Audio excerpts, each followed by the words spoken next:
Have you ever truly felt the ground beneath your feet?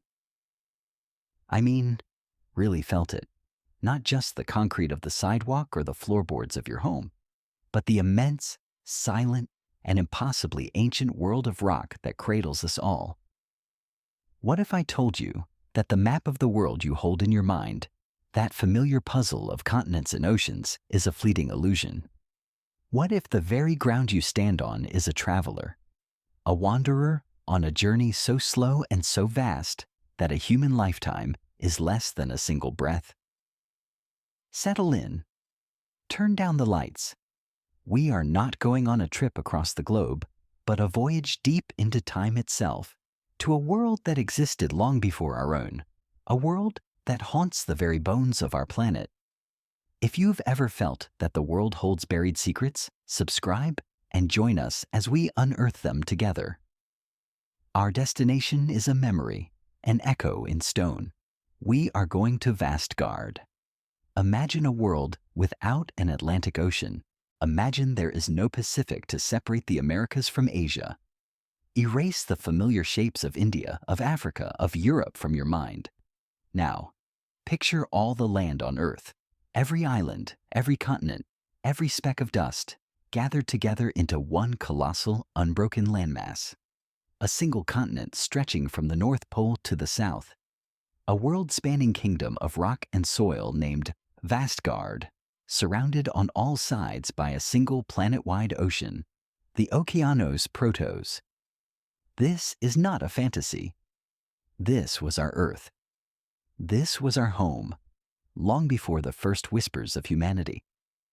Long before the dinosaurs, in an age so remote it feels like a dream. But what would it feel like to stand there?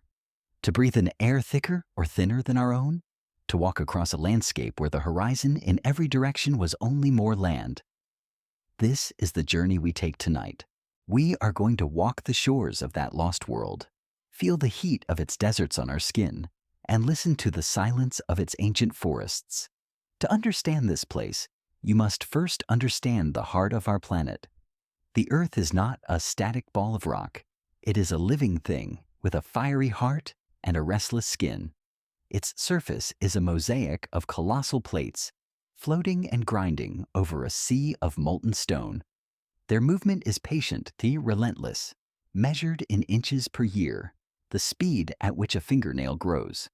But give it time, give it 100 million years, and this glacial dance can rearrange the entire face of the world. This is the engine of creation, the force that builds mountains and carves oceans. And it was this force that, over an unimaginable span of time, gathered the scattered lands of the globe into one. Before Vastgard, there were other giants, the forgotten supercontinent of Konoma, a billion years in our past, and Aethelgard, another brief gathering of the world's lands. They too were born from the slow collision of plates, and they too were torn apart by the planet's inner fire. Their stories are written in rocks so ancient they have been bent and melted and buried a dozen times over. They were the ancestors of Vastgard, the first drafts of a unified world. The assembly was a drama played out in slow motion. Imagine two worlds, two continents, adrift on the molten sea of the mantle. Let's call them Laurentia Major and the southern giant of Gondwana Prime. For 100 million years, they drifted toward each other. Between them lay an ancient ocean, a precursor to our Atlantic, its waters filled with life forms we would barely recognize. As the continents converged, this ocean was squeezed out of existence. Its floor was crushed, folded, and driven deep into the Earth's heart, while its waters were scattered into the growing Okeanos Protos. The collision was not a gentle meeting.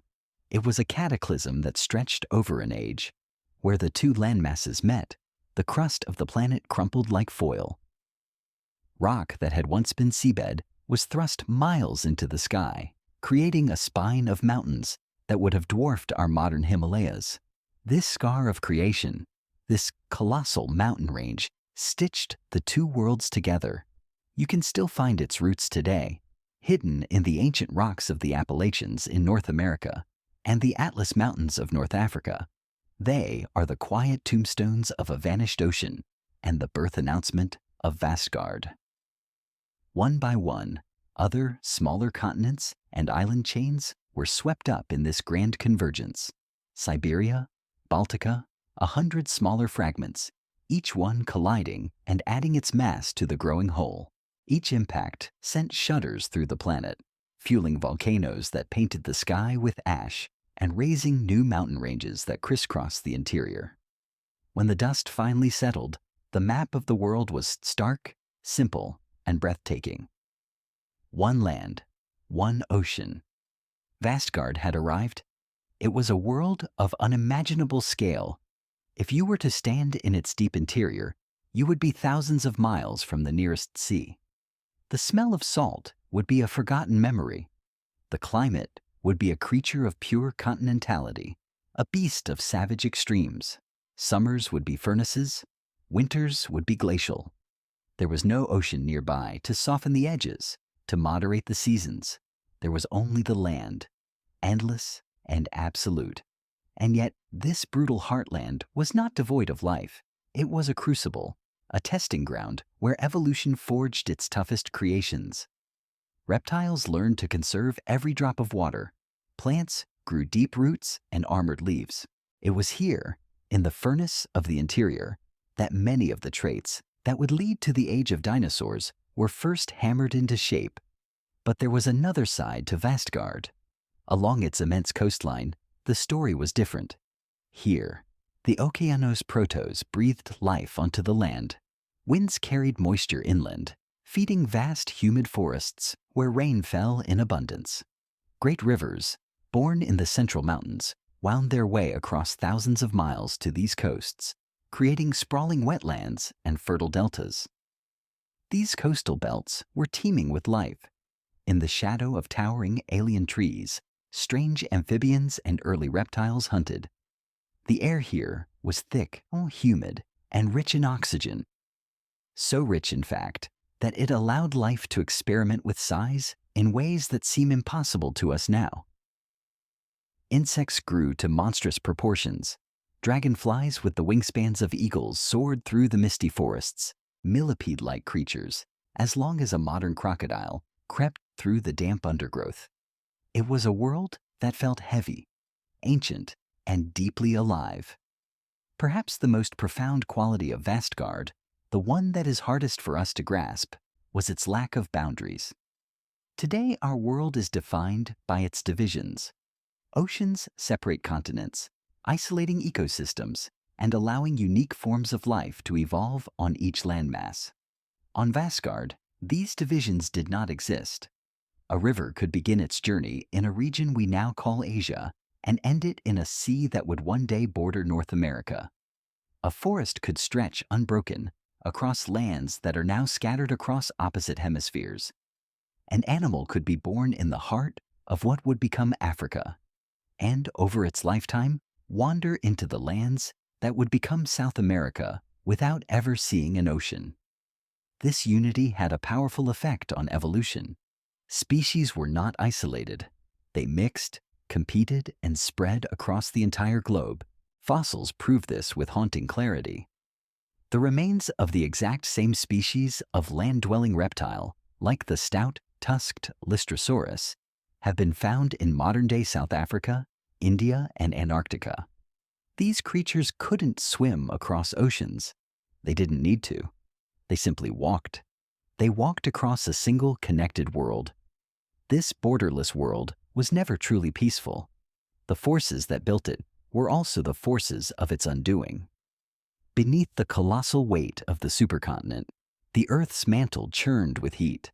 Like a pot of water simmering on a stove, the heat needed to escape. It pushed upward, weakening the crust, stretching it thin in places. Deep, unseen fractures began to form, the first hints of the cataclysmic breakup that was to come. For 100 million years, Vastgard would hold together, a brief glorious moment of unity in our planet's long and restless history. But its fate was sealed from the moment of its birth. The Earth is a sculptor that never puts down its chisel. Continents drift, oceans open and close. Mountains rise, and are worn away to dust. But while it lasted, Vastgard left an indelible mark on the evolution of life and the deep structure of the world we inhabit today. To understand our own fragmented world, we must first journey back and stand in awe of the time when it was whole. The story of Vastgard does not begin with its creation, but with the ghosts of the worlds that came before. Imagine the Earth a billion years ago. The sun was weaker, the days were shorter, and the continents were scattered, alien shapes in a global sea. This was the age of Konoma, the first great supercontinent we can identify with any certainty.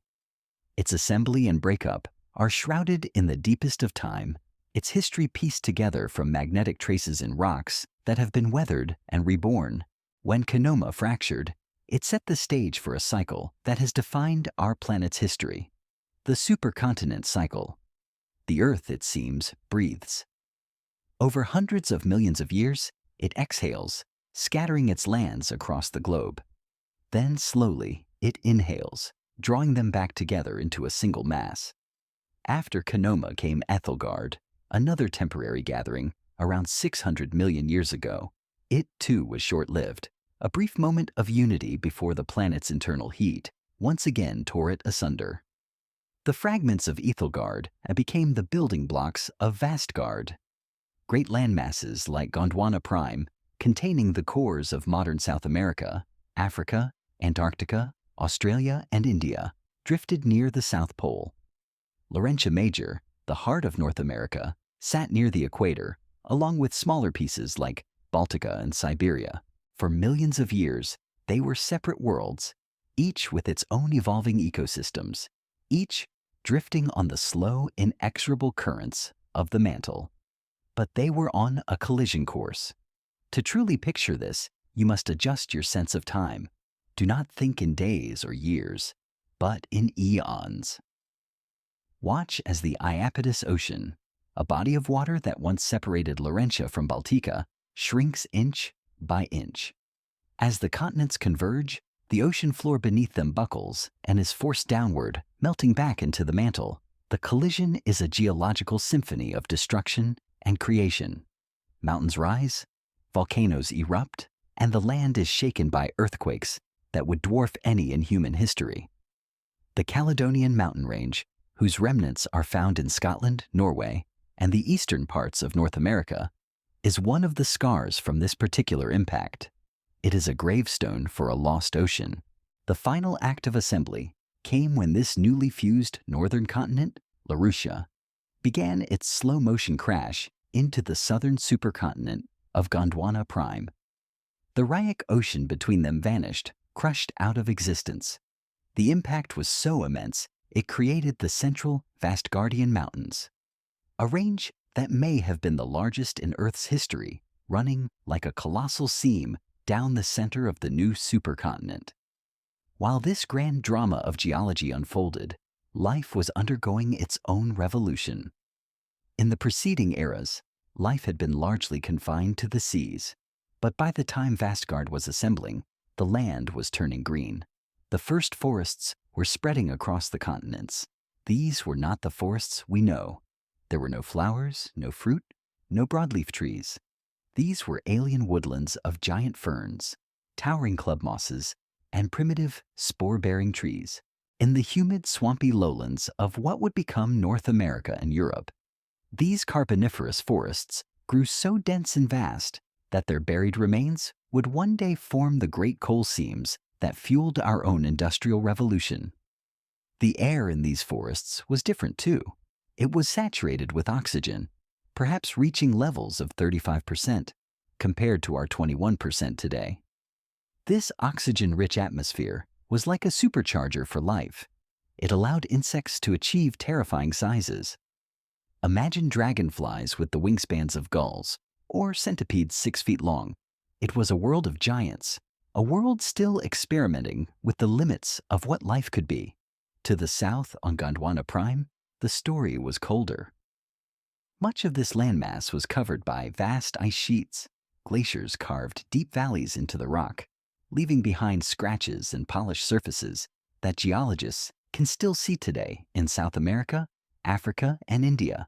This is some of the most compelling evidence that these continents were once joined, huddled together near the South Pole.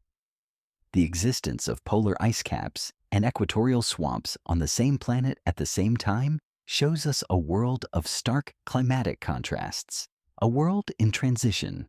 As the continents finally merged into Vastgard, these climate zones were smashed together. The ice sheets of the south began to retreat as Gondwana Prime was pushed northward.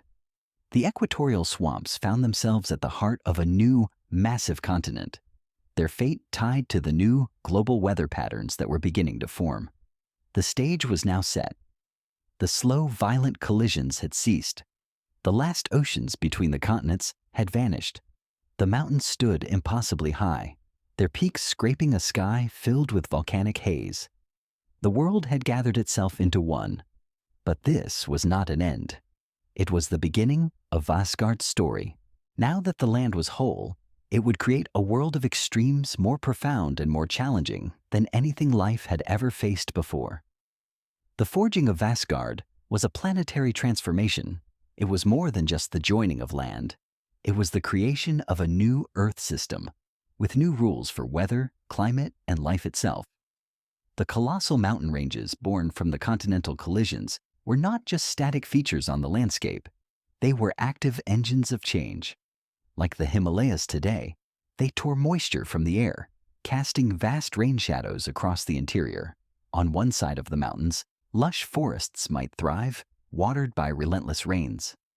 On the other side, just a few hundred miles away, a desert could stretch for 1,000 miles, starved of water. These mountain chains, the seams that held Vastgard together, became the great dividers of its climate. In the heart of the supercontinent, a new kind of environment was born, the continental interior. So far from any ocean, this region was a world unto itself.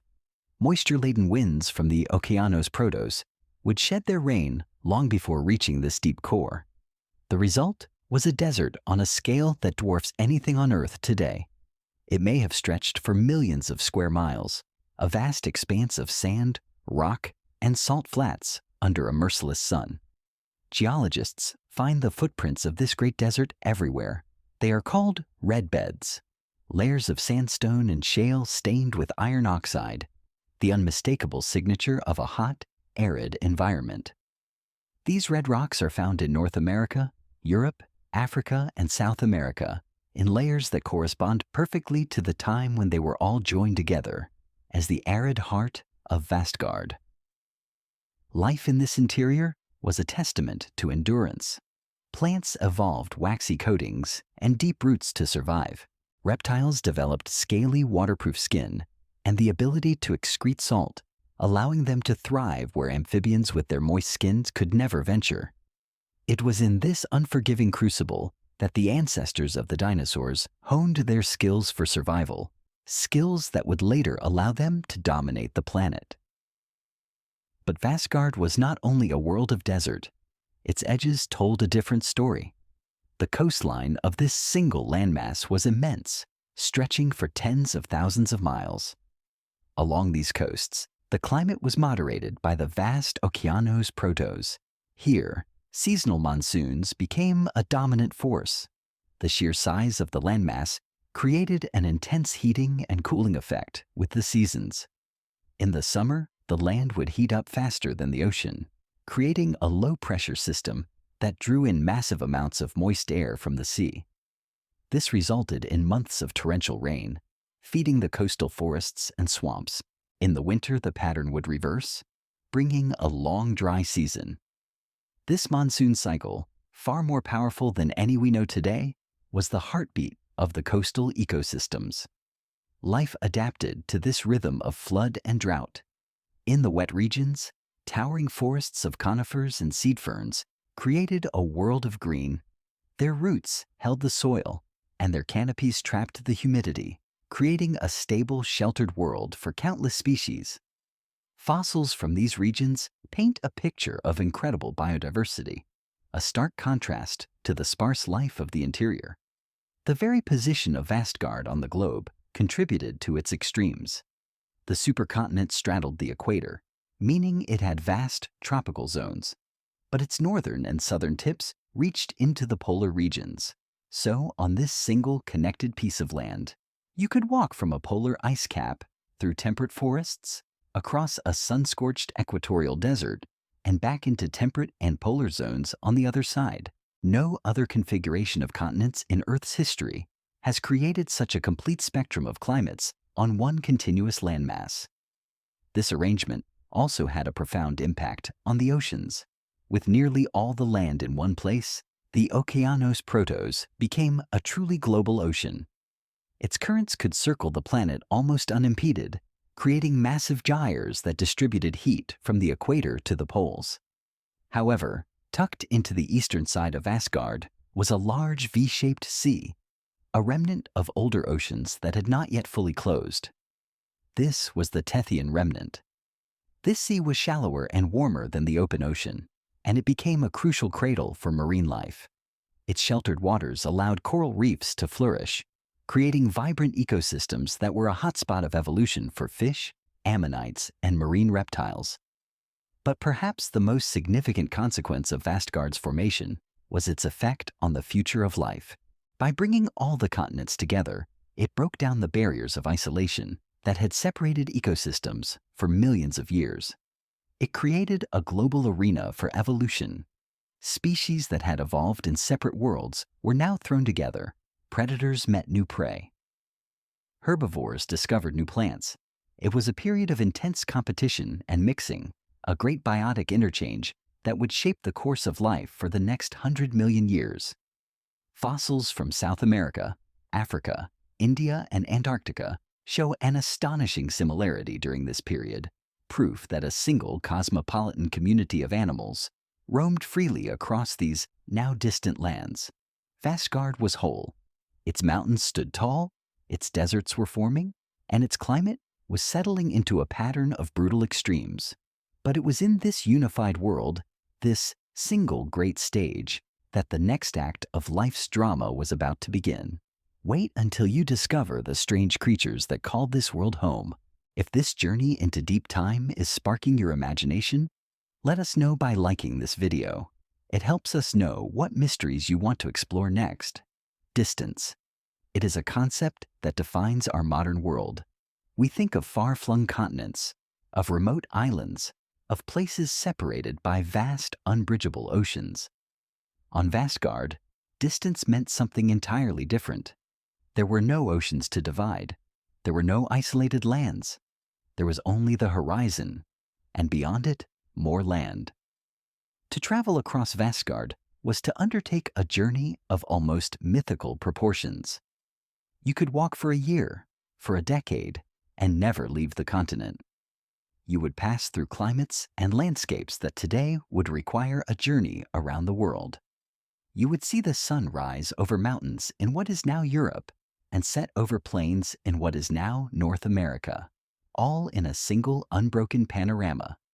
The world was one continuous neighborhood. This had a profound effect on the planet's systems. Imagine the wind. On our Earth, its path is broken and chaotic, twisted by the interplay of land and sea.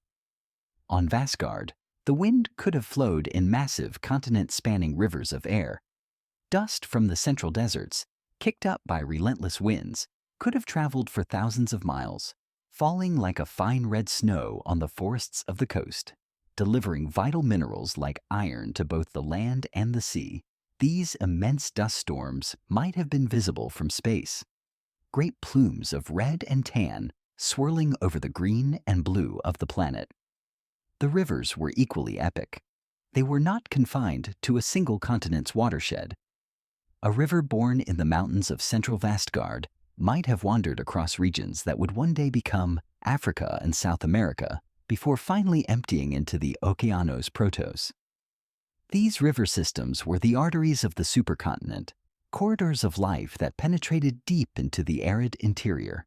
Along their banks, galleries of forests created green highways, allowing animals and plants to move between otherwise inhospitable regions. These were the routes by which life conquered the continent. For the creatures of Vastgard, this borderless world meant that home was everywhere. Ecosystems were not isolated pockets, but graded into one another over hundreds of miles. You wouldn't suddenly pass from a forest to a desert. Instead, you would walk through a slow, seamless transition. The towering trees of the coast would gradually give way to more open woodlands, which in turn would thin out into scrubland. And finally, the last hardy plants would surrender to the open, arid plains of the interior. This gradual change allowed life to adapt incrementally, to push its boundaries little by little. We see the evidence for this incredible interconnectedness in the fossil record. When paleontologists find the remains of an early reptile like Proterosuchus in the Karoo Basin of South Africa, and then find the very same species in the rocks of China, it is a stunning confirmation of this borderless world. These were not coastal animals. They lived inland along rivers. For them to have populated both regions, they must have simply walked, following the river systems that connected the entire landmass. This free exchange of life also meant that competition was global. An evolutionary innovation that arose in one part of Vastgard could quickly spread across the world. A more efficient predator, a faster herbivore, a more drought-resistant plant. These adaptations did not remain local. They were tested on a planetary scale. This turned Vastgard into a high-pressure evolutionary furnace, accelerating the development of new traits and lineages. It was a world where only the most adaptable could thrive. Imagine yourself standing in one of the transitional zones, a vast savanna-like plain between the wet coasts and the dry interior. The sky above you feels impossibly large. The horizon, a perfect unbroken circle. In the distance, you might see a herd of dicynodonts, stout, tusked herbivores, moving slowly across the plains, their heavy bodies a testament to a world without sleek, fast predators. Perhaps a gorgonopsian, a saber-toothed predator that was part of the group that led to mammals, watches them from a rocky outcrop, its powerful body coiled in anticipation. The air is dry, the sun is hot, and the landscape is painted in muted tones of ochre, brown, and pale green. There is no sense of an edge to the world, no comforting proximity of a coast. There is only a profound, humbling sense of scale. Even the heavens would have looked different. With all the landmass concentrated in one hemisphere, the view of the night sky would have been spectacular and strange. The great sprawl of the Milky Way would have wheeled overhead, but the constellations, the familiar patterns we see, would have been entirely different. Standing in the heart of Vastgard, you would be under a sky that no human has ever seen, a sky that reflected the alien geography of the world below. This was the true nature of Vastgard. It was not just a large piece of land. It was a single interconnected system where rock, water, air, and life were woven together on a planetary scale. Its unity was its defining feature, the source of both its incredible stability and its brutal extremes. It shaped the winds, the rains, and the very path of evolution, and it set the stage for the dramatic transformations that would challenge every living thing that called this borderless land home. This massive, unified world was about to test the limits of life in ways it never had before, and the results would be both terrifying and beautiful. Though Vastgard was a single landmass, it was a world of two faces, the lush living coasts and the stark, silent interior. The contrast between them was one of the most defining features of the age.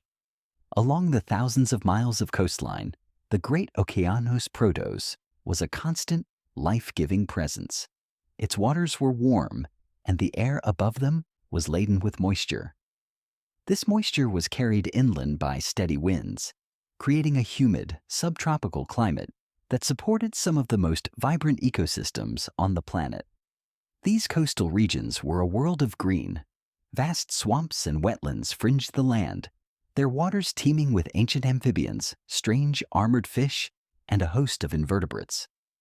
These were the landscapes of the late Carboniferous and Permian periods, places where the water and land were in constant negotiation. Towering forests of primitive trees, like the giant club moss lepidodendron and the seed fern Glossopteris, covered the lowlands. Their leaves formed a dense canopy that trapped humidity, creating a steamy greenhouse-like environment on the forest floor. Fossils from these areas, such as the famous Joggins fossil cliffs in Nova Scotia, preserve entire forests, showing us snapshots of these ancient worlds. We see the hollow stumps of trees, the tracks of giant arthropods, and the fossilized bones of the first reptiles that made their homes in these verdant realms. Life here was abundant, but it was also locked in a fierce competition for resources. The air, thick with the scent of damp earth and decaying vegetation, would have buzzed with the sound of giant insects. Early reptiles and synapsids, the group of animals that would eventually lead to mammals, hunted in the dappled sunlight, their senses tuned to the slightest movement in the undergrowth. The rivers that flowed through these coastal plains were broad and slow-moving, depositing rich layers of silt that created fertile floodplains. These were the most habitable zones on the entire supercontinent, and they supported a density and diversity of life that stood in stark opposition to the world that lay deeper inland. To journey away from the coast was to journey into another world. With every mile, the influence of the ocean would diminish. The air would grow drier, the rains less frequent. The dense forests would thin out, the trees becoming smaller and more scattered, eventually giving way to open plains and scrublands. This was the transitional zone, a vast expanse of semi-arid savanna that formed a buffer between the wet coasts and the Great Desert. Life here was tougher, more nomadic. Herds of herbivores would have migrated across these plains, following the seasonal rains in search of fresh vegetation. And then you would reach the great interior. Here, you were as far from an ocean as it was possible to be on planet Earth. This was a desert heartland of unimaginable scale. The sun beat down from a sky that was almost always cloudless. The temperature swings would have been brutal, with scorching hot days giving way to frigid nights. Rain was an exceptionally rare event, a brief, violent downpour that might not be seen again for years. The landscape would have been a mesmerizing desolation of red rock, shifting sand dunes, and vast, cracked salt flats where ancient lakes had evaporated long ago. The wind would have been the only constant sound, a dry whisper or a howling gale that sculpted the land over millions of years. But even here, in this seemingly lifeless world, there was life. This was a land for specialists, for survivors.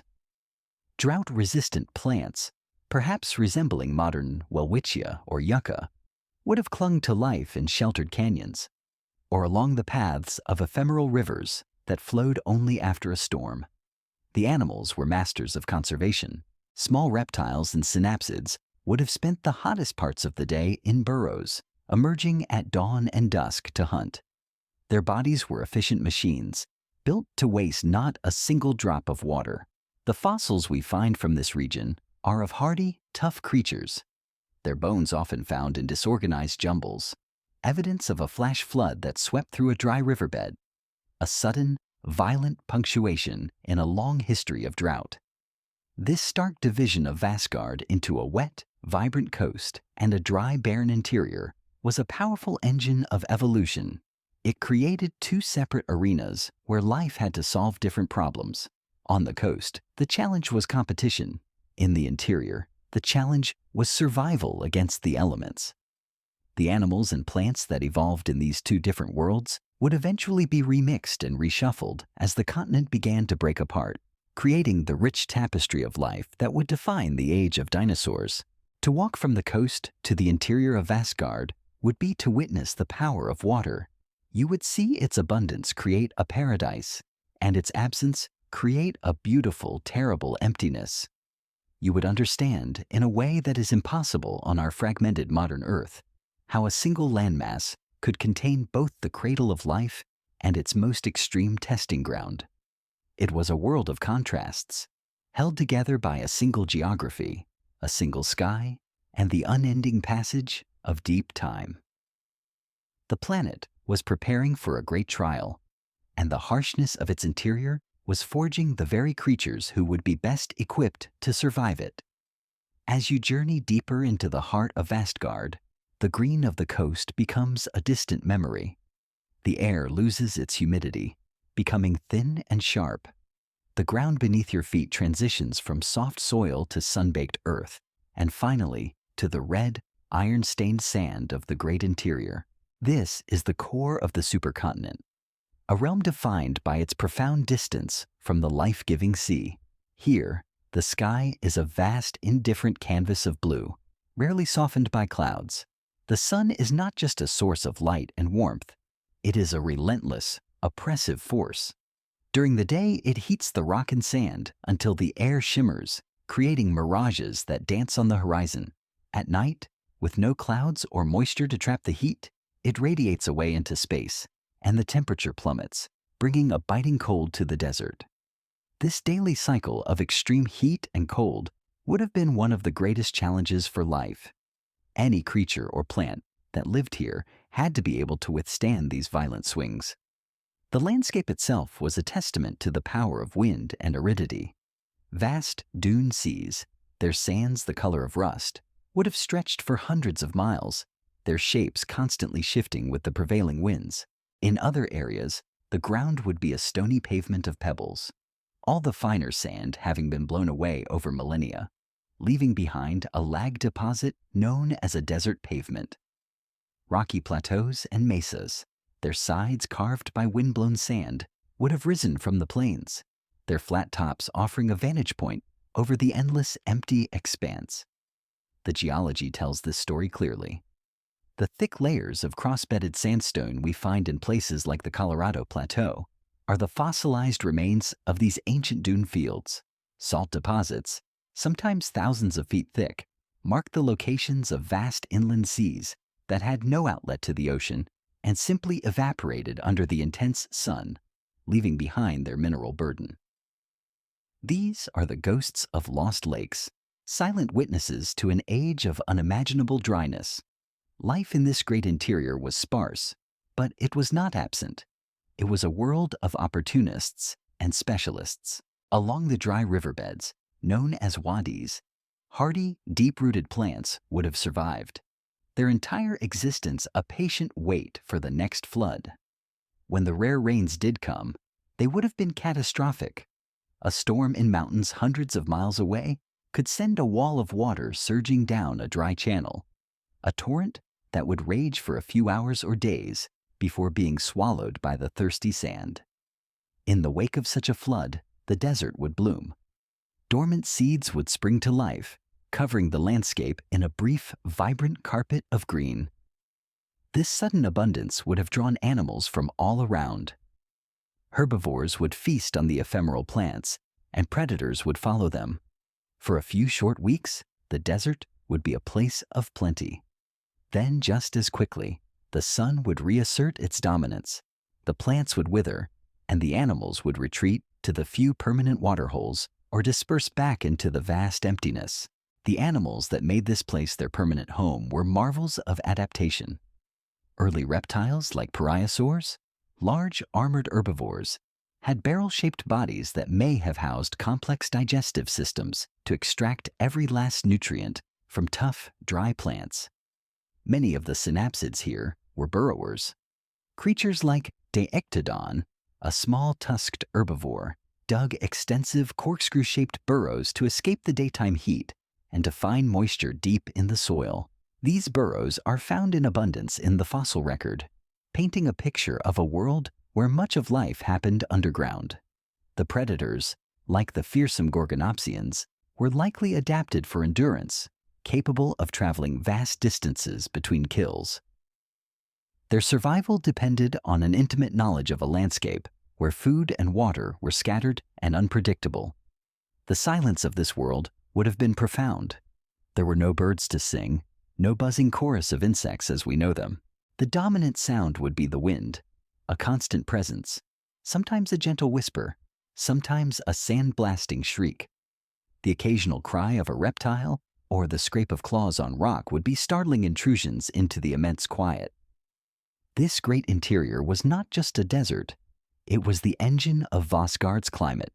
The immense high-pressure system that sat over this hot, dry core in the summer months was what drove the powerful monsoons on the coasts. The dust lifted from its surface fertilized the distant ocean. In this way, the barren heart of the continent was inextricably linked to the vibrant life at its edges. It was a world of stark and beautiful desolation, a place that pushed life to its absolute limits. To travel through the heart of Vastgard would be to experience a sense of isolation and scale that is almost impossible to comprehend today. It was the quiet, empty center around which the rest of the living world turned, and it was in this very emptiness that the resilience of life was most profoundly demonstrated, setting the stage for the survivors who would inherit the earth after the coming catastrophe. While the heart of Vastgard baked under an unforgiving sun, its long and winding edges were in a constant, intimate dialogue with the sea. This was the domain of the Okeanos Protos, the single planet-spanning ocean that surrounded the supercontinent.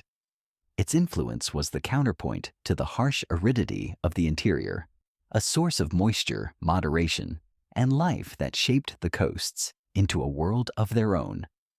Panthalassa, as this ocean is sometimes called in our old books, was so immense that its horizons would have seemed infinite. From any shore on Vastgard, you would look out upon a seemingly endless expanse of water, with no distant land to break the view. This ocean was not a passive body of water. It was the planet's primary climate engine. Its currents, flowing in vast, slow gyres around the single continent, circulated heat from the equatorial regions toward the poles, creating a more graded and stable temperature regime along the coasts than anything found inland. These currents were simpler and perhaps more powerful than the complex circulatory system of our modern, fragmented oceans. Where the land met the sea, a dynamic and fertile world was born. The coastlines of Vastgard were not uniform. In some regions, the mountains born of continental collision ran right down to the sea, creating dramatic cliffs and rocky shores. In other areas, broad, flat coastal plains sloped gently into the water, creating vast tidal flats and shallow marine environments that stretched for hundreds of miles. These shallow seas were the nurseries of the ocean. Warmed by the sun and enriched by nutrients washing off the land, they were incredibly productive ecosystems, ancient reefs, built not by the corals we know today, but by different organisms like sponges and bryozoans, created complex underwater cities. The waters would have been thick with life. Schools of primitive, heavily armored fish, coiled ammonites, their chambered shells a masterpiece of natural engineering, and strange arthropods like the trilobites, ancient rulers of the seafloor who were in the final chapter of their long reign. The rivers of Vastgard poured into these coastal seas, carrying a constant supply of sediment and dissolved minerals from the continent's interior. This runoff was the foundation of the marine food web.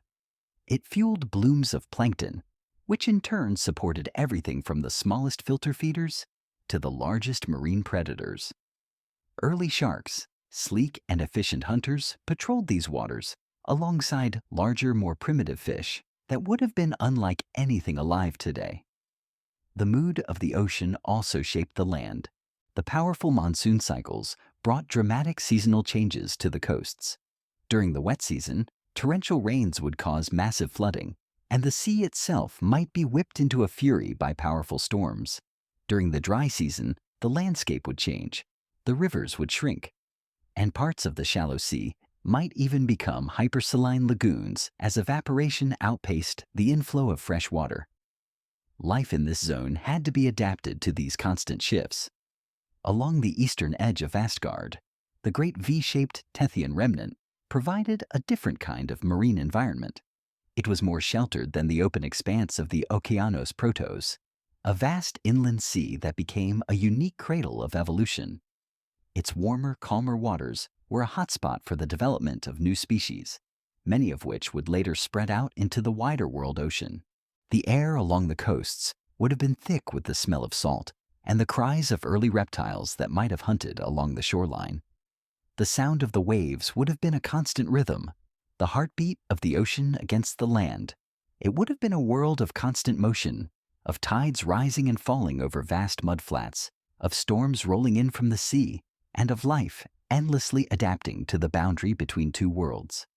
To stand on a vast guardian coast would be to feel the immense power of the planet's two dominant features, the single land and the single ocean. You would see the green of the land reaching out to meet the blue of the sea. You would feel the humid, salt-laden wind on your skin. You would sense that this boundary was not a line, but a zone of creation, a place where the fertility of the land and the immensity of the ocean met and mingled. These coasts were the vibrant, living skin of the supercontinent, a stark contrast to the stark, silent heart. And it was this interplay between the edge and the center that made Vastgard such a dynamic and complex world. The ocean was not just a border, it was the source of the rain, the driver of the winds, and the ultimate cradle from which much of life on land had once emerged. It was the other half of the world, forever bound to the great land it encircled. To breathe the air of Vastgard would have been an alien experience. The atmosphere of our planet has not been a constant.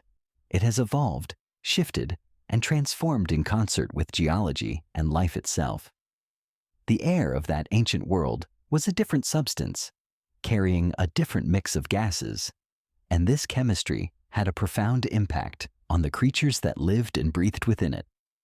During the late Carboniferous period, as Vastgard was completing its assembly, oxygen levels in the atmosphere were extraordinarily high, possibly peaking at around 35%. This oxygen-rich air was a direct result of the vast coal swamps that covered the equatorial regions. These forests were so prolific and buried so quickly that huge amounts of carbon were locked away underground before they could decay and release carbon dioxide. The net result was an atmosphere supercharged with oxygen. This had dramatic consequences. For one, it made the air denser, which might have made flight easier for the first winged insects. More importantly, it allowed for gigantism, especially among arthropods. Creatures like insects and millipedes rely on simple tubes called tracheae to deliver oxygen directly to their tissues. The size they can reach is limited by how efficiently oxygen can diffuse through these tubes. In a hyperoxygenated world, that limit was pushed far higher. This is why we find fossils of Meganeura, a dragonfly-like insect with a wingspan of 2.5 feet, and Arthropleura, a millipede relative that grew to be over 8 feet long. They were living proof of the air they breathed. This oxygen-rich air would have also made fire a far greater hazard. Wildfires, sparked by lightning or volcanic activity, would have been incredibly intense and fast-moving. They would have swept through the forests of Vastgard with terrifying fury, playing a major role in shaping the ecology of the time. Imagine a forest fire in an atmosphere with nearly twice the oxygen content of our own. It would have been an inferno on a scale we can barely comprehend. However, this high-oxygen world did not last. As Vastgard fully formed and the climate shifted into the Permian period, the great coal swamps began to dry up. The interior of the continent became arid, and the vast forests that had acted as the planet's oxygen factories dwindled. As a result, oxygen levels began to fall. By the late Permian, they may have plummeted to as low as 12 to 15%. At such low levels, breathing would be difficult for humans at sea level. The animals of the time had to adapt. This atmospheric shift likely drove the giant insects to extinction and favored the evolution of more efficient respiratory systems in vertebrates. The reptiles and synapsids that came to dominate the Permian world had lungs and circulatory systems capable of extracting enough oxygen from the thinning air. This environmental stress was a powerful driver of evolutionary innovation. Carbon dioxide levels also fluctuated dramatically. Periods of intense volcanic activity, especially along the rift zones where the continent was beginning to feel the strain of future breakups, would have pumped enormous quantities of CO2 into the atmosphere. This would have created intense greenhouse effects, raising global temperatures and further enhancing the aridity of the interior. The very chemistry of the air was a reflection of the planet's turbulent geology. Life, in turn, shaped the air. The spread of forests drew down CO2, while their decay released it. The delicate balance was in constant flux. The sky itself might have appeared different. With different atmospheric densities and compositions, the way light was scattered could have changed. Perhaps sunrises and sunsets were more vivid, or the sky a deeper shade of blue. The air of Vastgard was a dynamic and powerful force. It was both a product of the world's geology and life, and a critical factor in shaping them. To inhale that air would have been to take in the essence of a different world. It was an atmosphere that could fuel giants, and then, in its decline, test the very limits of survival. Every breath was a connection to the deep, hidden processes of the planet. The slow burial of carbon, the fiery outgassing of volcanoes, and the collective respiration of an entire world's worth of life. It was the invisible medium in which the entire drama of Vastgard unfolded. The world of Vastgard was being prepared for a new dynasty. The age of amphibians was waning, and a new kind of creature was poised to conquer the land. This was the era before the dinosaurs, a time when the world was ruled by their cousins and their precursors. A bizarre and fascinating menagerie of animals testing the limits of life on a supercontinent. The key to this new age was an evolutionary miracle, the amniotic egg. Amphibians were tied to the water, needing to lay their jelly-like eggs in ponds and swamps to prevent them from drying out. But a new group of animals, the first true reptiles, evolved an egg with a protective shell and internal membranes. This was, in essence, a private pond, a self-contained life support system that allowed them to lay their eggs on dry land. This single innovation severed the final tie to the aquatic world and opened up the vast, arid interior of Vastgard for conquest. The land was now theirs for the taking. Among the most successful of these early land conquerors were the synapsids. This is the group to which we, as mammals, belong. But back in the Permian period, they were a diverse and dominant group often referred to as mammal-like reptiles. They were not quite reptile and not yet mammal, but something in between. They ranged from small scurrying insect eaters to the apex predators of their time. One of the most iconic was Dimetrodon, a formidable carnivore with a spectacular sail of skin, supported by long spines growing from its vertebrae. This sail was not for defense, but was likely a sophisticated radiator, allowing it to warm up quickly in the morning sun to get a jump on its cold-blooded prey and to cool down in the midday heat. It was a walking, breathing testament to the challenges of temperature regulation in Vastgard's extreme climate. But the synapsids were not all predators. Great herds of herbivores, the dicynodonts, roamed the plains. These were stout, barrel-bodied creatures with turtle-like beaks and, in many species, a pair of tusks. They were the dominant plant eaters of the late Permian, and their fossils are found all over the world, a clear sign of their success in the borderless world of Vastgard. They were adaptable, resilient, and they represented one of evolution's first great experiments in large-scale herbivory on land. The top predators were fearsome. The Gorgonopsians were a group of carnivorous synapsids that evolved into sleek, powerful hunters. With long, saber-like canine teeth and skulls built for a powerful bite, they were the wolves and lions of their age. Imagine a creature the size of a bear, with the sleek build of a cat and a reptilian appearance, stalking the sparse woodlands of the Vastgardian interior. They were the culmination of a long evolutionary arms race, perfectly adapted to hunt the large, tough herbivores of their time. In the oceans, life was equally dynamic. While the trilobites were fading, ammonites were flourishing, their beautifully coiled shells filling the seas. Sharks were diversifying, and large predatory fish ruled the deeper waters. The first marine reptiles were also beginning to appear, tentative pioneers returning to the sea from which their ancestors had long ago crawled. On land, the stage was being set for a dramatic transition. The synapsids, for all their success, were about to face a challenge from another group of reptiles, the archosaurs, the ruling reptiles. This group would eventually give rise to crocodiles, pterosaurs, and, most famously, the dinosaurs. In the Permian, they were still minor players, small, agile creatures living in the shadow of the great synapsids. But they possessed key adaptations, particularly in their posture and breathing, that would give them a crucial advantage in the world to come. The world was filling up. The silence of the early land was being replaced by the sounds of a complex ecosystem, the heavy tread of herbivores, the rustle of a predator in the undergrowth, the splash of an amphibian in a coastal swamp. This was a world on the cusp of the familiar. The players were strange, the landscape alien, but the drama was one we recognize. The eternal dance of predator and prey, the struggle for survival in a changing world. Vastgard was the theater for this drama. Its immense size provided a vast stage, and its extreme climates were the selective pressures that drove the evolution of these incredible creatures.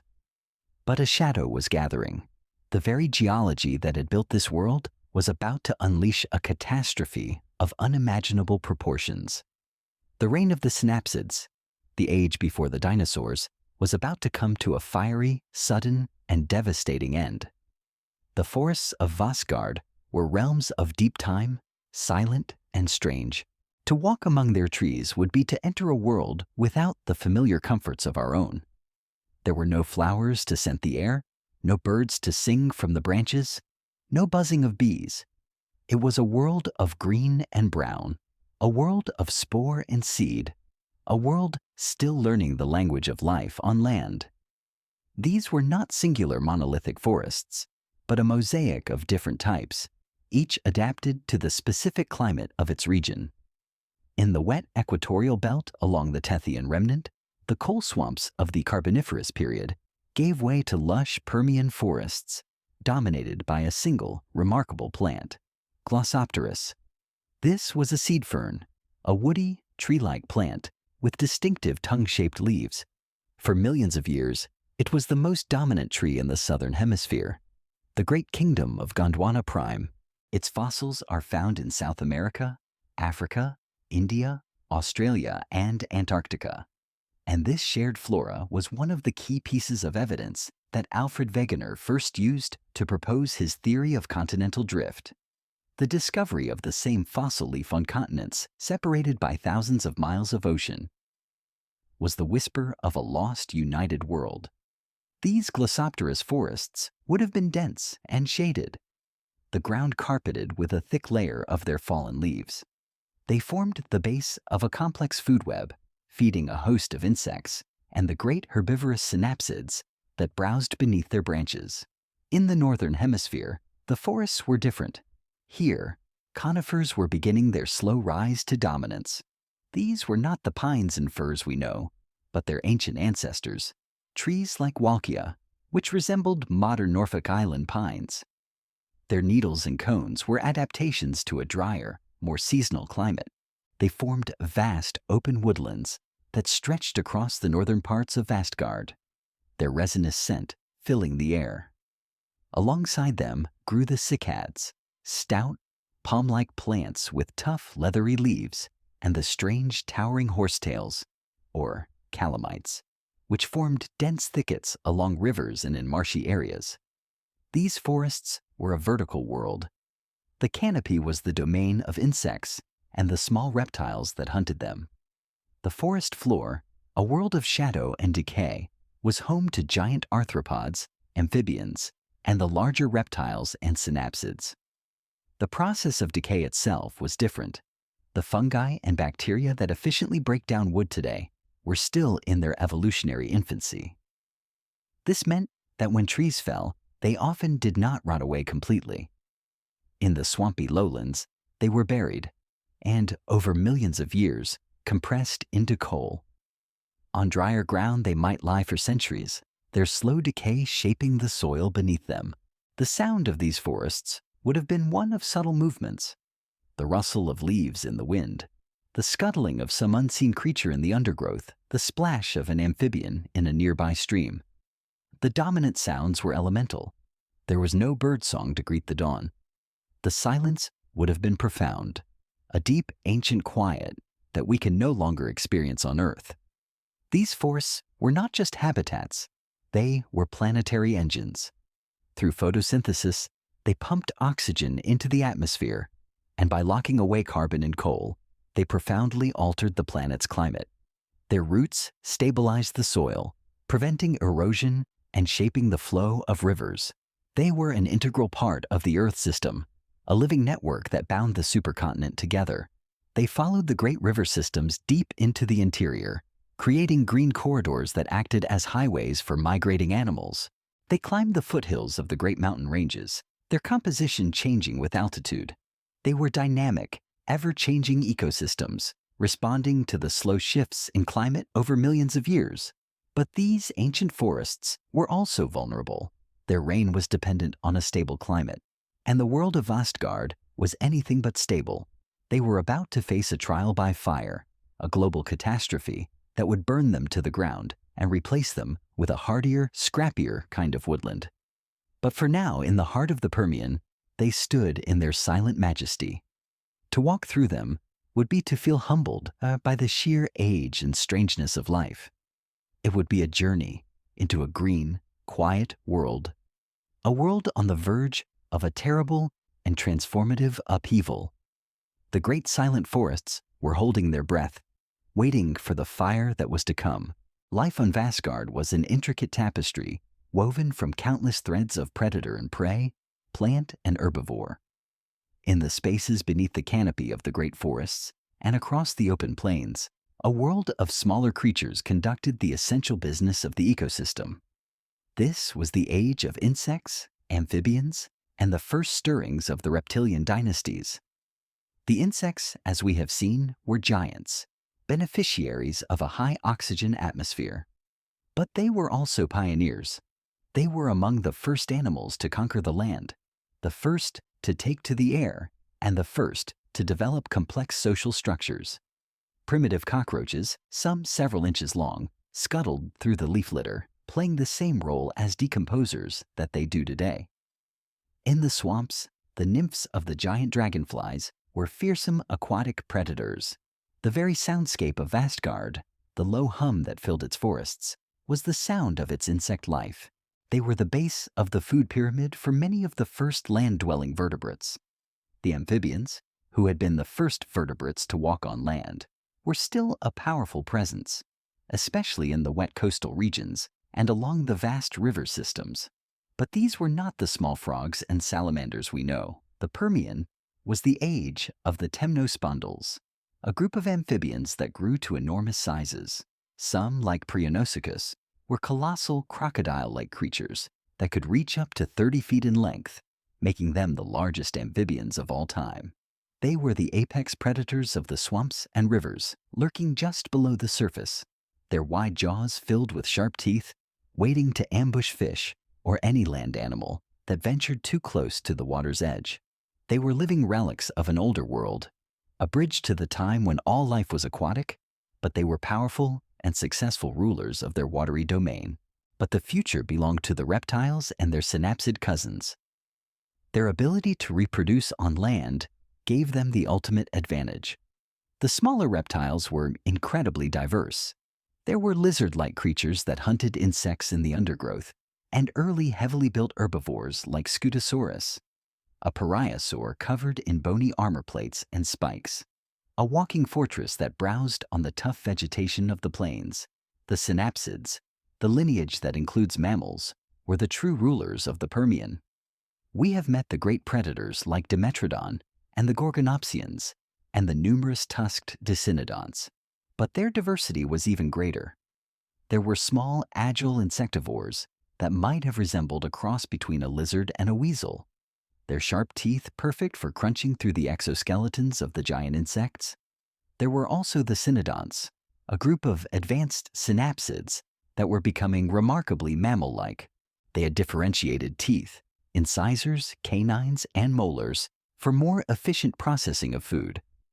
Their posture was more upright, with their legs positioned underneath their bodies rather than sprawling out to the sides.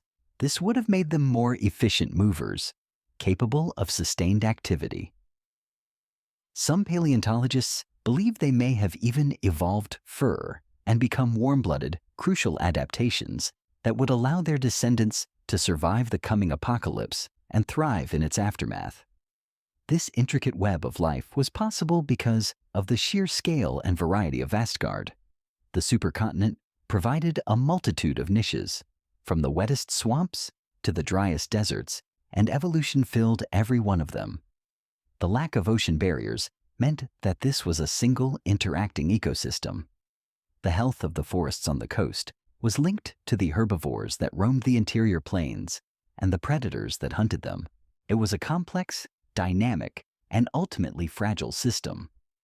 Fossil trackways give us haunting glimpses into this lost world. In ancient riverbeds, we find the preserved footprints of many different animals, all crossing the same patch of mud millions of years ago. We can see the heavy plodding steps of a large herbivore, the smaller, quicker tracks of a predator following it, and the tiny scurrying prints of insects and small reptiles. It is a frozen moment of interaction, a story written in stone.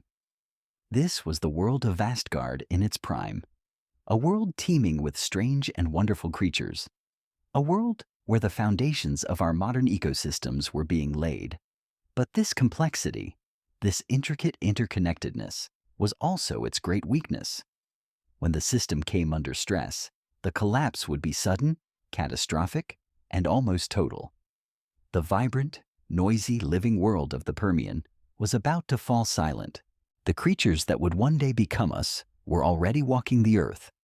In the great theater of Vastgard, the synapsids were playing a leading role. They were not just a single type of animal, but a vast and branching lineage, experimenting with different ways of life, from predation to herbivory, from sprawling to scampering. They were the bridge from the cold-blooded past to the warm-blooded future, and their story is our story. Their key innovation was the single opening in the skull behind the eye socket, the synapsid, fenestra. This might seem like a minor anatomical detail, but it allowed for the attachment of larger, more powerful jaw muscles. This gave them a stronger bite, as the ability to chew their food more thoroughly, a crucial first step towards the more efficient metabolism that would eventually lead to warm-bloodedness. The early synapsids, like the famous Dimetrodon, were still quite reptilian in their appearance and posture. They were powerful, but they were just one group among many competing for dominance. As the Permian period progressed, a new, more advanced group of synapsids emerged, the therapsids. These animals took the synapsid body plan and refined it. Their legs were positioned more directly under their bodies, allowing for a more efficient, mammal-like gait. This upright posture meant they could move and breathe at the same time more effectively than sprawling reptiles, giving them greater stamina. Their teeth became more specialized, with clear incisors for nipping, canines for piercing, and molars for grinding. This dental complexity allowed them to exploit a wider range of foods. The therapsids rapidly diversified, becoming the dominant land animals of the late Permian. They included the formidable gorgonopsians, the apex predators we have met, whose saber teeth were the first of their kind on Earth. But the real success story belonged to the herbivores, especially the dicynodonts. These creatures, whose name means two dog teeth, were incredibly successful. They ranged in size from small burrowing animals to creatures as large as a hippopotamus. Their beaks and tusks were perfectly adapted for processing the tough, fibrous plants of the Permian landscape. Their fossils are so numerous and widespread that they are used as index fossils to date rock layers around the world. Their presence on every continent that made up Gondwana Prime is irrefutable proof of the unified world of Vastgard. And then there were the cynodonts, the group that lies closest to mammals. By the late Permian, creatures like Thrinaxodon were small, perhaps nocturnal, and almost certainly had fur and whiskers. Whiskers are a key mammalian trait, a sophisticated sensory system for navigating in the dark. The presence of pits in their fossilized skulls, where nerves and blood vessels would have supplied these whiskers, is strong evidence for their existence. They may have also been warm-blooded, or at least on their way to achieving it. Being small and possibly nocturnal would have allowed them to avoid competing with the larger therapsids and the dominant reptiles of the day. They were carving out a new niche, one that would prove to be a winning strategy for their descendants. To see a cynodont in the Permian twilight would be to see a glimpse of the future. It would scurry through the undergrowth, its whiskers twitching, its large eyes adapted for low light, hunting insects and other small prey.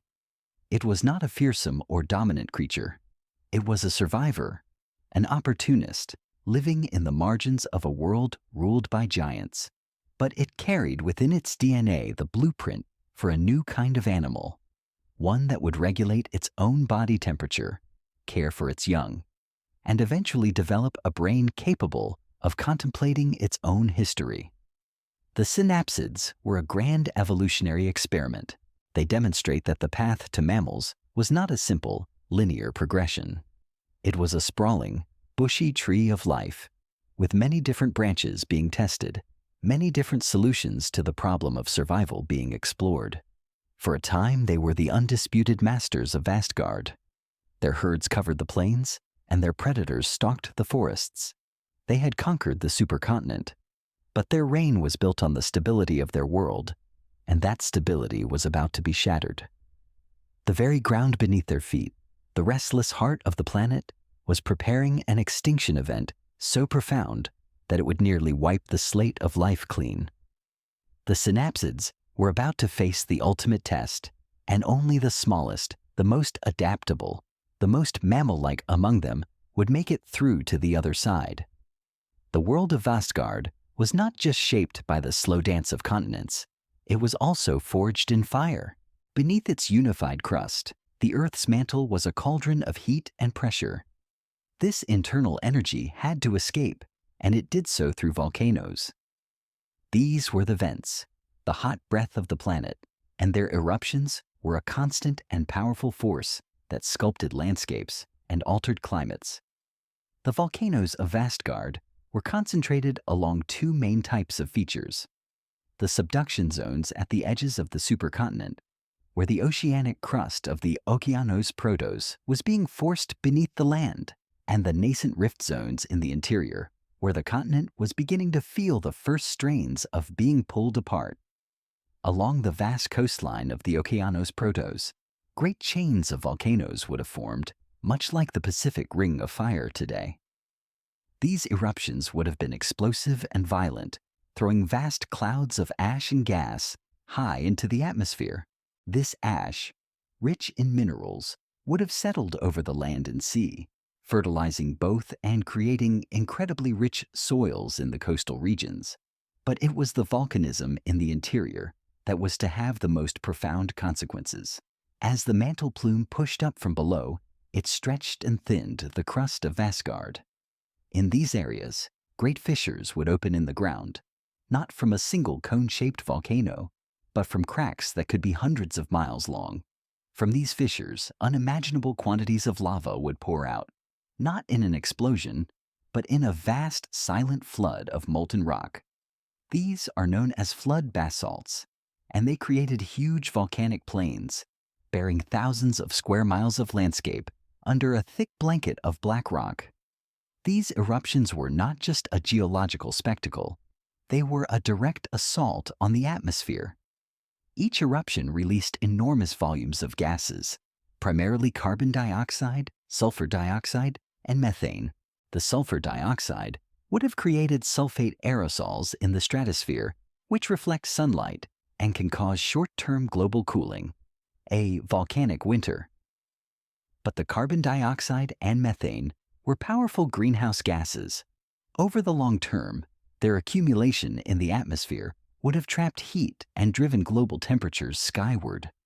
For millions of years, this volcanic activity was a background rhythm to life on Vastgard. It was a source of both destruction and renewal. But towards the end of the Permian period, around 252 million years ago, something happened on a completely different scale. In a region corresponding to modern-day Siberia, a massive mantle plume reached the surface, triggering the most voluminous flood basalt eruption in the last half-billion years. This was the event known as the Siberian Traps. For perhaps 1 million years, eruption after eruption poured lava across an area larger than Western Europe. The volume of lava was enough to cover the entire Earth in a layer 20 feet deep. The environmental consequences were apocalyptic. The sheer volume of greenhouse gases released into the atmosphere caused a runaway global warming event. Global temperatures may have soared by as much as 10 degrees Celsius. The oceans warmed and became acidic from absorbed CO2, and they lost their oxygen, becoming vast, stagnant, anoxic pools. On land, the heat and aridity would have been lethal. The acid rain from the sulfur dioxide would have stripped the land of vegetation. This was the trigger for the Permian-Triassic extinction event, the Great Dying. It was the closest life on Earth has ever come to being completely extinguished. Over 90% of marine species and 70% of terrestrial vertebrate species vanished. The great synapsid rulers were all but wiped out. The teeming insect life was decimated. The vast Glossopteris forests were burned to the ground. It was a planetary reset button. The world of Vastgard, once so full of life, fell silent. The fire from within the earth had remade the world. To stand on Vastgard during this time would be to witness a true hell on Earth. The sky would be dark with volcanic haze, the air thick with poisonous gases. Acid rain would fall, and the ground would be covered in ash and fresh lava. It was an event of such magnitude that it is difficult for us to comprehend.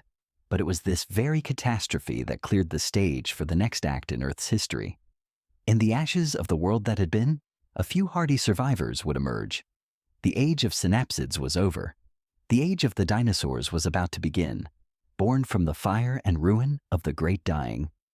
For 100 million years, Vastgard had been a symbol of unity, a single world bound together by rock and time. But nothing, not even a supercontinent, is permanent. The very heat that had fueled the apocalyptic eruptions of the Great Dying was also the engine of Vastgard's destruction. The immense blanket of continental crust was acting like a lid on a pot, trapping the heat of the mantle beneath it. This trapped heat weakened the lithosphere, the solid outer part of the Earth from below. The supercontinent began to stretch, to thin and to crack.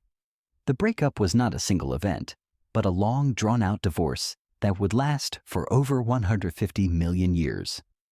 The first cracks began to appear in the late Triassic period, right down the middle of the continent, between the ancient cores of Laurentia Major and Gondwana Prime. This was the birth of the Central Atlantic Ocean. At first, it was not an ocean, but a series of long linear valleys, known as rift valleys.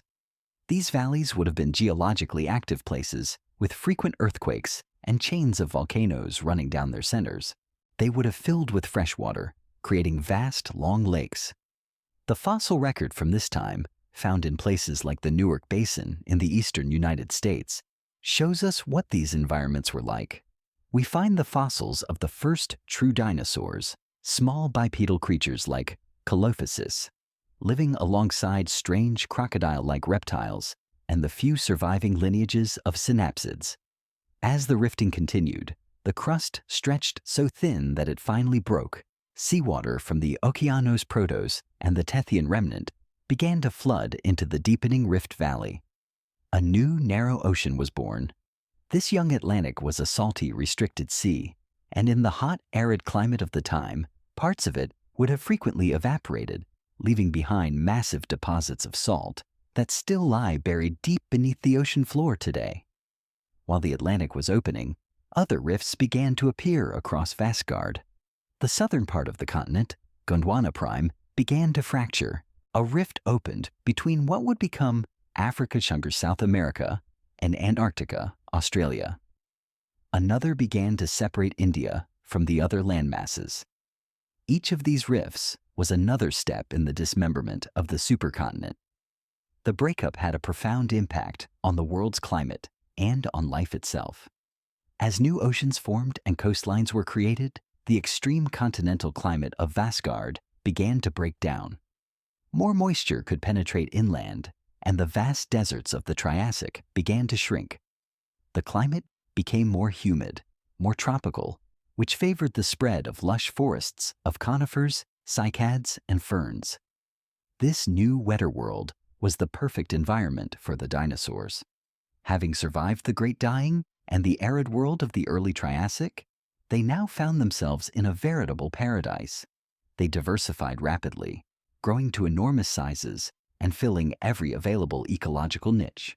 The breakup of Vasgard was the catalyst for the dawn of the age of dinosaurs.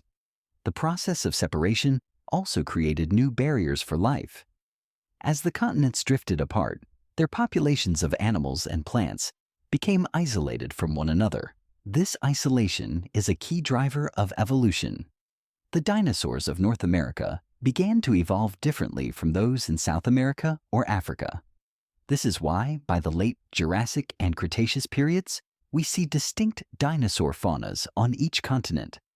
The single cosmopolitan world of Vastgard was gone, replaced by a multitude of separate, evolving worlds. To witness this process would be to see the modern world being born. You would see the continents we know today beginning to take shape, their coastlines slowly emerging from the fracturing supercontinent.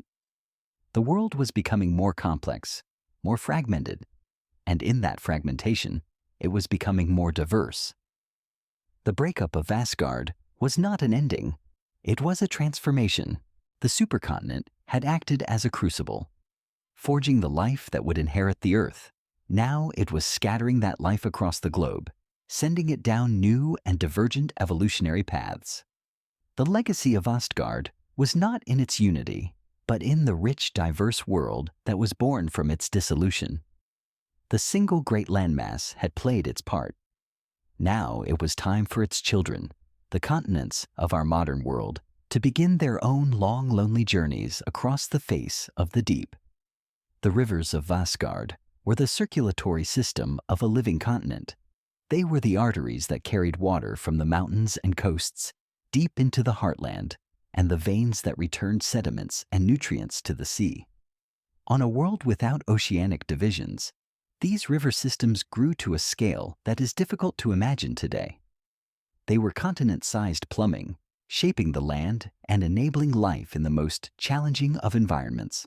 Many of the greatest rivers would have had their sources in the central Vastgardian mountains, the colossal range that marked the suture between the northern and southern continents. Here, snowmelt and orographic rainfall, rain forced by mountains, would have fed torrents that carved their way down from the highlands. As these rivers reached the vast interior plains, they would have slowed and meandered, creating enormous floodplains that could be hundreds of miles wide. These floodplains were the cradles of life in the Triassic period. During the dry season, the rivers might shrink to a mere trickle, but during the wet monsoonal season, they would swell into immense muddy torrents, inundating the surrounding landscape. When the floods receded, they would leave behind a fresh layer of fertile silt. This constant renewal of the soil supported lush vegetation along the riverbanks, creating corridors of green that acted as highways through the otherwise arid landscape. These river corridors were where the action was. The first dinosaurs, small and agile, would have hunted along these riverbanks.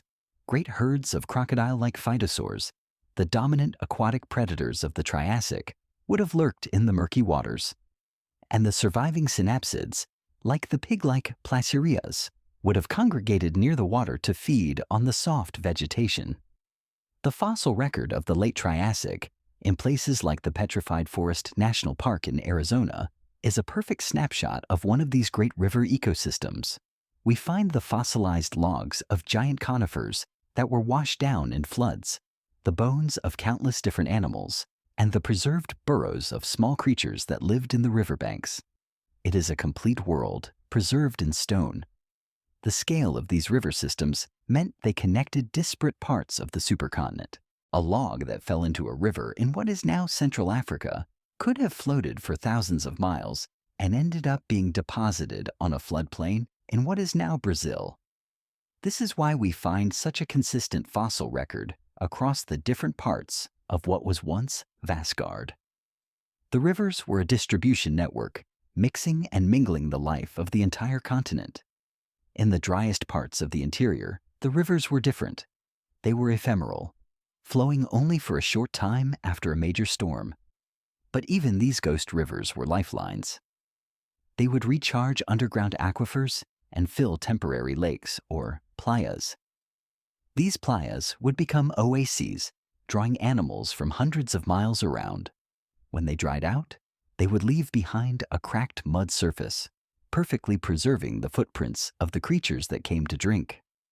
These fossilized trackways are some of a most evocative evidence from the time, a direct record of the behavior of these long-extinct animals. We can see the tracks of a predator stalking a herd of herbivores, or the tiny prints of a small mammal ancestor scurrying for cover. As Vassgard began to break apart, these great river systems were torn asunder. The rift valleys that formed became the new low points in the landscape, capturing the flow of water and rerouting the ancient rivers.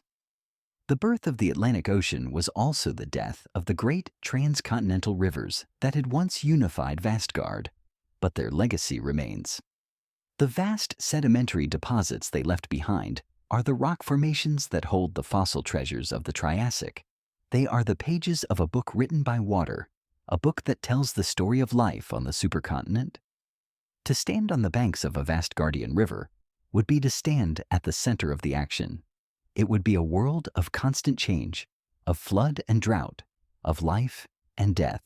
The rivers were the pulse of the continent, and their steady, patient flow was the force that shaped the land and guided the course of life through one of the most dynamic periods in Earth's history.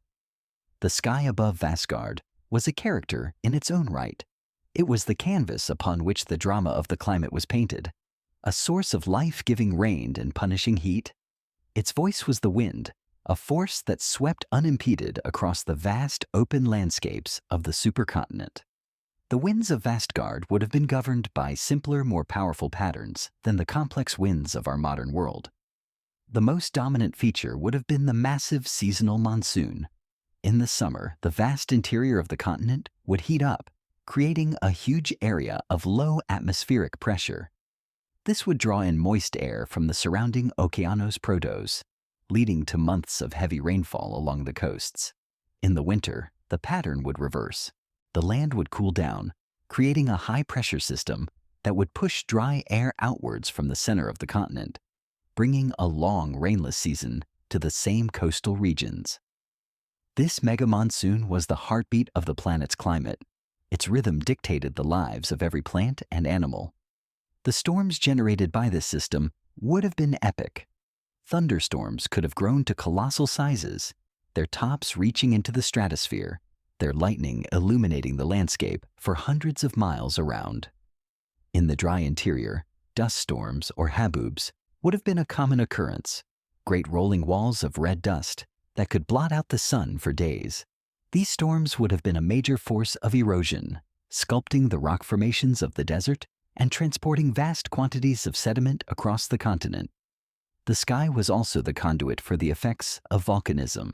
When the Siberian traps erupted, the ash and aerosols they injected into the atmosphere would have been spread around the globe by the high-altitude winds, creating a volcanic haze that dimmed the sun and cooled the planet. This would have been a sky of perpetual twilight, a grim, gray canopy under which the great dying unfolded. After the extinction in the Triassic period, the sky would have cleared, but the climate it governed was a harsh one. The world was hot and dry, a greenhouse planet. The sky would have often been a brassy, cloudless dome. The quality of the light would have been different, sharper and harsher, without the softening effect of humidity in the air. Sunrises and sunsets over the red deserts would have been spectacular, the dust in the atmosphere painting the sky in fiery shades of red and orange. The sounds of this sky would have been elemental. There was no birdsong, no drone of airplanes. The sounds were the whistle of the wind through rock formations, the distant rumble of thunder, the hiss of sand being blown across a dune. It was a sky that communicated power and immensity. As Vastgard began to break apart, the sky changed with it. The creation of new, narrow seas, like the young Atlantic, introduced new sources of moisture into the heart of the dying continent. The climate began to mellow, becoming wetter and more stable. The sky would have become a gentler thing, with more clouds, more frequent and less violent rain. This climatic shift, driven by the changing geography, was what allowed the dinosaurs to flourish in the Jurassic period. The hot, dry red world of the Triassic gave way to the lush green world of the Jurassic, and this was a story written in the sky. To look up at the sky of Vastgard would be to feel the full force of the planet's climate system. You would feel a part of a single, interconnected world, where the heat of the desert heart drove the rains on the distant coast. It was a sky that was both beautiful and terrible, a sky that held the power of creation and destruction. And though the land beneath has fractured and drifted, the fundamental laws that govern that ancient sky are the same ones that govern ours today. The voice of the wind is an echo of a time when it blew across a single unbroken world. For an age, Vastgard was the world. Its life, forged in the crucible of its extreme climate and tested by the fires of the great dying, was hardy, resilient, and ready for a new chapter. But that chapter would not be written on a unified stage. The supercontinent had done its work. It had brought life together, mixed it, and forced it to adapt. Now it was time to send that life on new journeys. The silence that followed the Permian-Triassic extinction was not an emptiness, but a pause. It was the quiet of a world waiting to be reborn. In that quiet, the survivors began to reclaim the desolate landscapes. Life is an irrepressible force. It fills every vacuum. The vast ecological niches left empty by the great dying were an open invitation, and evolution responded with a burst of creativity. The reptiles, particularly the archosaurs, were the big winners. They had survived the apocalypse, and in the hot, dry world of the early Triassic, their water-efficient bodies gave them a decisive edge. From this group, the first dinosaurs emerged. They were not yet the giants of the Jurassic. They were small, bipedal, and lived in the shadow of other, larger reptiles, like the crocodile-like phytosaurs and the heavily built adosaurs. But they were fast, agile, and adaptable. They were the future. The synapsids, the once mighty rulers of the Permian, were reduced to a shadow of their former glory. The only ones who survived were the small burrowing cynodonts. They had ridden out the apocalypse underground. They would remain small nocturnal creatures for the next 150 million years, living in the shadow of the dinosaurs. But they were biding their time. They were honing the traits, warm-bloodedness, fur, advanced parental care, that would make them the inheritors of the earth after the next great extinction. The world they were all repopulating was still Vastgard, but it was a wounded, scarred version of its former self. The lush forests were gone, replaced by hardy stands of conifers and ferns. The great interior deserts were larger and harsher than ever. It was a tough world for tough animals, and it was on this single connected stage that the first act of the Mesozoic era played out. A dinosaur that was born in what is now Arizona could have walked to what is now Germany. The fossil evidence confirms this.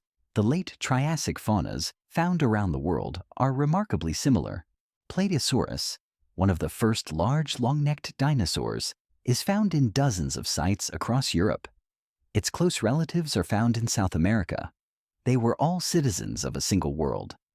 This interconnectedness was a double-edged sword. It allowed for the rapid spread of successful new species, but it also meant there were few refuges. Life was playing out on a single global stage, but this stage was beginning to crack. The rift valleys that would become the Atlantic were creating new habitats and, more importantly, new barriers. As the continents began to drift apart in the Jurassic, life was ferried along with them. The age of global faunas was over. The age of provincialism had begun. The dinosaurs of Laurasia, the northern continents, began to diverge from the dinosaurs of Gondwana, the southern continents. The Allosaurus of North America was replaced by the Carcharodontosaurus of Africa. The Stegosaurus of the northern hemisphere had its counterpart in the Kentrosaurus of the south. This is the ultimate legacy of Vastgard. It was the womb in which the life of the Mesozoic was conceived. Its breakup was the birth, sending that life out into a new fragmented world to follow its own unique evolutionary destiny. Vastgard provided the cast of characters. Its breakup provided the separate stages on which they would play out their epic stories. The silence had been broken. The world was full of the sound of new life, and this life, born on a single continent, was now ready to conquer a multitude of worlds. The story of Vastgard ends not with a bang, but with a slow, inexorable parting of ways. For over 100 million years, it had been the entire world. Now its constituent parts were embarking on their own epic journeys, carrying with them a shared legacy of life and geology. The breakup, which began in the Triassic, accelerated through the Jurassic and Cretaceous periods. The Atlantic Ocean widened from a narrow sea into a true ocean, creating a permanent barrier between the Old World and the New. To the south, Gondwana Prime continued to fragment. Africa and South America pirouetted away from each other. India broke free and began its long, lonely, and rapid journey northwards, destined to one day collide with Asia and create the Himalayas. Antarctica and Australia, still joined, drifted south towards the pole. This continental drift was not just a redrawing of the map, it was a complete overhaul of the planet's systems. As the continents moved, they changed ocean currents, which in turn changed the global climate. The warm, stable greenhouse world of the dinosaurs began to cool as currents like the Antarctic Circumpolar Current were established, isolating the southern pole and allowing a great ice sheet to form. This was the slow, inevitable transition into the icehouse world that we live in today. The life that had been born on Vastgard was now set on divergent paths. The dinosaurs continued to rule on their separate continental rafts, evolving into a spectacular array of forms. The giant sauropods of South America, like Argentinosaurus, became the largest land animals of all time, while in North America, Tyrannosaurus rex evolved into the ultimate apex predator. The mammals, our ancestors, remained in the shadows, small and nocturnal, but they too were diversifying on each continent, quietly laying the groundwork for their future takeover. When the asteroid struck 66 million years ago, ending the reign of the dinosaurs, it struck a world that was geographically recognizable to us. The continents were close to their present-day positions. The world of Vastgard was a distant memory, but it was not forgotten. Its ghost is all around us. The mountains we see, the rocks beneath our cities, the very distribution of life on Earth, all are echoes of that time when the world was one. The echo is there in the shape of the continents. Look at a map. The bulge of Brazil fits almost perfectly into the Gulf of Guinea on the coast of Africa. They were once joined. That is the scar of Vastgard's breakup. The echo is there in the rocks. The coal seams of Pennsylvania were laid down in the same equatorial swamps as the coal seams of Poland. The red sandstones of the American Southwest are the same red sandstones you find in the deserts of Morocco. They were all part of the same great interior desert. The echo is there in the fossils.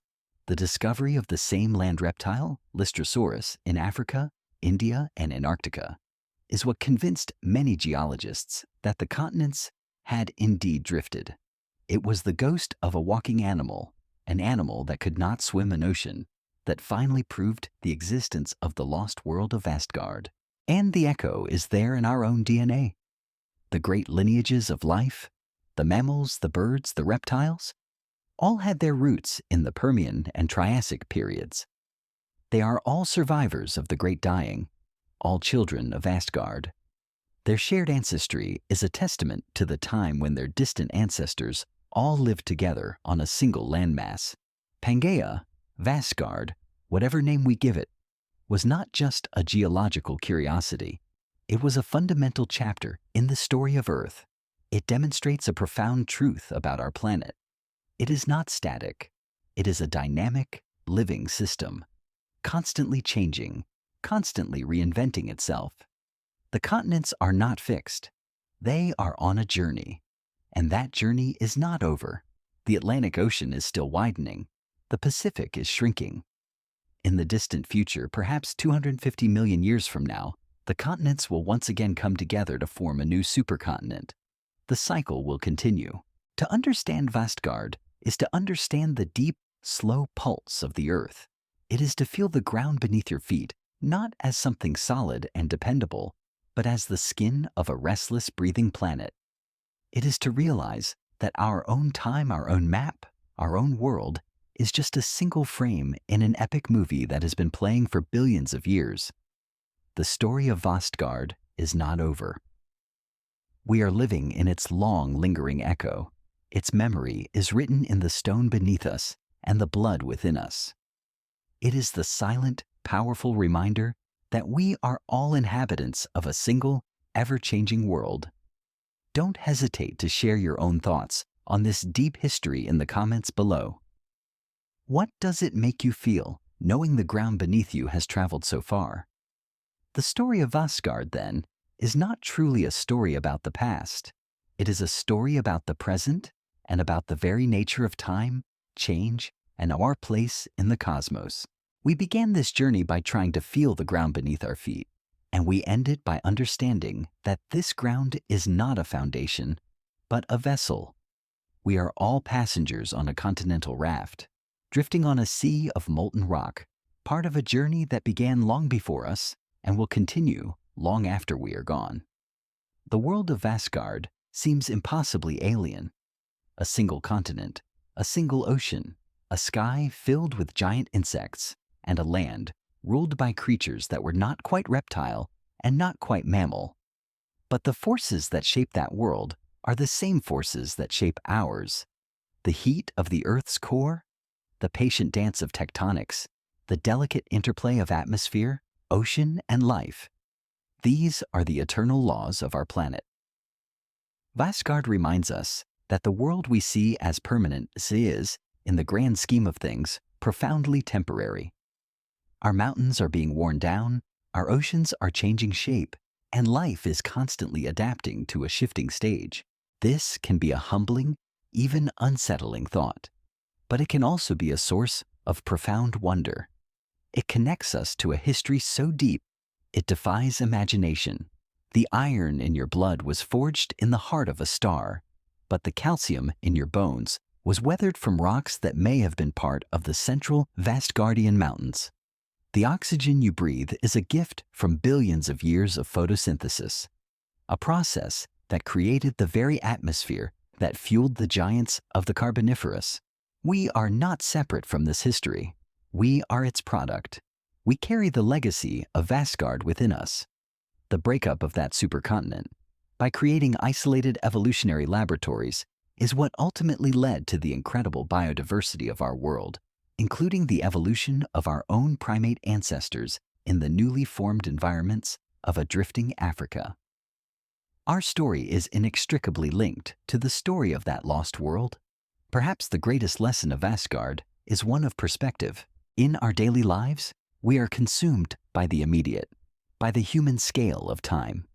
But the story of the Earth invites us to zoom out, to see our world not as a static picture, but as a dynamic process. It teaches us that change is the only constant, and that even the most catastrophic events, like the Great Dying, are not endings, but violent transitions that pave the way for new beginnings. We live on a remarkable planet, a restless, creative, and sometimes violent world. It has gathered itself into one, and it has torn itself apart. It has fostered life of unimaginable strangeness, and it has come perilously close to extinguishing it entirely. And through it all, it endures. The cycle continues. The continents continue their slow, silent journey, destined one day to meet again. What will that world look like? What new forms of life will walk its shores? We can only speculate, but we can be certain that the echo of our own time and the echo of Vastgard before it will be written into the rocks of that future world. The story never ends. It is simply rewritten again and again by the patient, powerful hand of the earth itself. Thank you for traveling with us on this journey into deep time. If it has made you see our world in a new light, like this video and subscribe for more explorations into the great mysteries of our universe. Look around you. Feel the ground. You are part of a story older than the mountains, and it is still being told.